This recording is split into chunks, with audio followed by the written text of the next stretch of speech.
Abdullah bin Umar. Beliau seorang sahabat dan ayahanda beliau juga seorang sahabat, putranya Umar bin Khattab radhiyallahu anhu. Umar bin Khattab radhiyallahu anhu salah satu dari beberapa sahabat Nabi sallallahu alaihi wasallam yang dikaruniakan anak keturunan dari kalangan ulama. Tidak semua keturunan para sahabat itu dari kalangan para ulama. Hanya sebagian di antara mereka yang Allah anugerahkan anaknya ulama, cucunya ulama, anak cucunya ulama, anak cicitnya pun ulama. Di antara mereka adalah Umar. Beliau punya anak namanya ini Abdullah, seorang sahabat dan juga seorang ulama sahabat. Bahkan anak beliau ini salah satu dari al-abadilah al-arba'ah, salah satu dari 4 sahabat Nabi yang nama mereka keempat-empatnya Abdullah. Umur mereka saling bersamaan, yang masih sangat muda 30-an, tetapi mereka menjadi tokoh kaum muslimin tingkat internasional, sumber fatwa di masa itu. Salah satunya adalah beliau. 4 Abdullah itu, yang pertama adalah beliau, kemudian yang kedua Abdullah bin Abbas, yang ketiga Abdullah bin Amr bin As, yang keempat Abdullah bin Zubair ibn al-Awwam radhiyallahu anhum ajma'in. Abdullah bin Umar radhiyallahu anhuma salah satu dari 6 sahabat Nabi sallallahu alaihi wasallam yang banyak meriwayatkan hadis Nabi sallallahu alaihi wasallam kepada umat ini, dan semenjak masa mudanya beliau diberikan semangat oleh Allah untuk perkara agama. Bahkan di perang Khaybar beliau menawarkan dirinya kepada Nabi sallallahu alaihi wasallam untuk ikut bergabung ke medan jihad. Tetapi karena umur beliau yang masih 14 tahun, maka Nabi sallallahu alaihi wasallam tidak mengizinkan beliau. Yang menerangkan kepada kita bahwa anak mereka para sahabat Nabi di umur yang masih kecil, mereka sudah memiliki semangat yang tinggi untuk melakukan kebaikan dunia atau kebaikan agama mereka. Maka ini pelajaran buat kita. Jangan sampai kita memiliki anak keturunan yang memiliki prestasi dalam urusan dunia tetapi tidak berprestasi dalam urusan akhirat. Usama bin Zaid menjadi pemimpin panglima perang, umur beliau di masa itu ya, di perang Badar dan yang lainnya 20 tahun. Ya, umurnya 20 tahun. Yang dipimpin oleh beliau di dalam perang tersebut sekian sahabat Nabi yang sudah tua, yang sudah senior. Atau enggak usah jauh-jauh ke sahabat Nabi. Salah satu dari 4 imam madhab, Imam Syafi'i. Beliau lahir sudah yatim dari keluarga yang sangat miskin. Yang membesarkan, yang merawat, yang membimbing beliau adalah seorang hamba Allah yang lemah, seorang wanita yang lemah. Ibu beliau seorang janda miskin lagi. Tetapi Imam Syafi'i disebutkan umur 7 tahun beliau sudah hafiz 30 juz Al-Quran, memahami maknanya, memahami tafsirnya, dan mampu mengajarkannya. Di umur 10 tahun beliau menghafal Muwatta Imam Malik yang puluhan ribu hadis Nabi di dalamnya.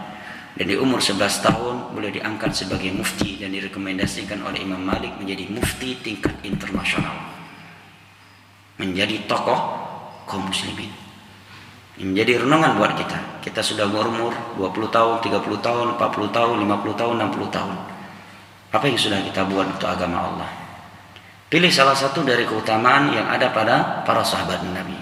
Kalau memang nggak mampu menjadi seperti sahabat Abu Hurairah dalam masalah ilmu dan menyabarkannya, maka mudah-mudahan bisa menjadi seperti sahabat Abu Talha. Beliau dari sisi fokus belajar dan mengajar, ya jauh kalah dengan Abu Hurairah. Tetapi beliau jauh lebih menang dalam masalah sedekah, berinfak untuk agama ketimbang Abu Hurairah. Atau sahabat yang lain seperti Khalid ibn al-Walid, ya, beliau tidak dikenal dengan infak, juga tidak dikenal dengan ilmu yang luar biasa, tetapi beliau dikenal dengan keberanian membela agama Allah dengan fisiknya. Bahkan disebutkan dari ujung kaki beliau sampai ujung rambut beliau itu ada bekas perang. Atau sahabat-sahabat lainnya seperti Ja'far, beliau sebagai dubes kaum muslimin. Kalau kita bahasakan, seorang yang mengurus ADM negara, ADM dakwah. Maka seorang muslim ya hendaknya dia merenungi tingkatan mereka para sahabat Nabi. Allah menjadikan para sahabat Nabi bertingkat-tingkat, beraneka ragam. Kelebihan mereka bertingkat-tingkat, agar kita yang datang setelah mereka tidak pesimis tatkala kita melihat salah satu di antara mereka berada di sebuah sifat yang kita tidak mungkin bisa memilikinya sempurna itu. Maka hendaknya kita melihat kepada sebagian sahabat yang lain yang mungkin sifat itu mampu kita ikuti. Ya, kalau kita nggak mampu seperti Abu Hurairah, usahakan mampu seperti Abu Talhah. Nggak mampu seperti Abu Talha, usahakan mampu seperti Khalid bin Walid atau yang lainnya. Ya, atau pada diri kita ada sekian persen ya sifat semangat belajar mengajar Abu Hurairah, juga pada diri kita ada sedikit dari kedermawanannya Abu Talhah, ya, yang menginfakkan hartanya yang paling mahal, yaitu kebun beliau di pinggir Masjid Nabawi yang disebut dengan Bayrahah. Ini tanah paling mahal ya di masa Nabi, diinfakkan oleh Abu Talhah. Hanya saja Nabi SAW menasihati beliau untuk menginfakkannya kepada kerabatnya.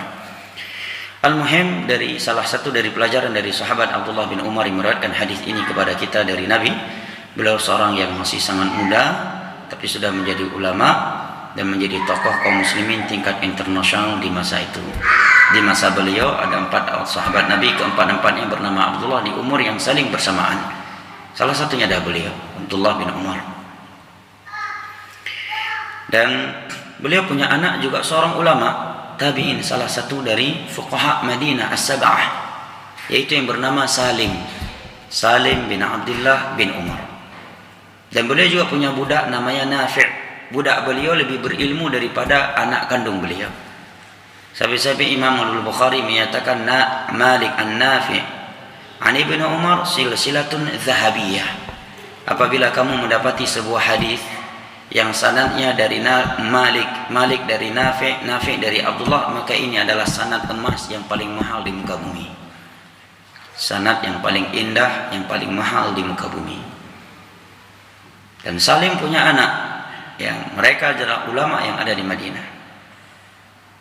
Subhanallah, apabila seorang diberikan anugerah anak keturunan yang saleh, setelah saleh berilmu lagi, Allah berfirman dalam Al-Quranul Karim pada surat Ar-Ra'd, Jannatu adni yadkhulunaha wa man salaha min abaihim wa azwajihim wa dhurriyyatihim wal malaikatu yadkhuluna alaihim min kulli bab salamun alaikum bima sabartum fa ni'ma 'uqbad dar.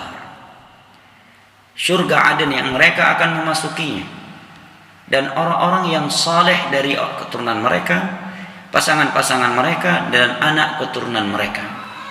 Dan malaikat masuk kepada mereka dari segala pintu mengucapkan salamun alaikum, atas kesabaran kalian, fa ni'ma 'uqbad dar. Maka sesungguhnya surga adalah sebaik-baik tempat. Di dalam surat At-Tur Allah berfirman, walladzina amanu wattaba'atuhum dzurriyyatuhum biimanin alhaqna bihim dzurriyyatahum wama alasnahum min 'amalihim min syai'. Dan orang-orang yang beriman, kemudian anak keturunan mereka mengikuti, menyusul, menyertai mereka dalam keimanan, maka akan kami kumpulkan mereka di tempat yang sama.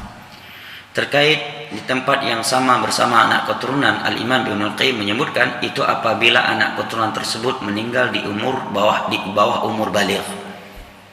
Maka anak yang meninggal di bawah umur baligh tempatnya sama dengan tempat orang tuanya.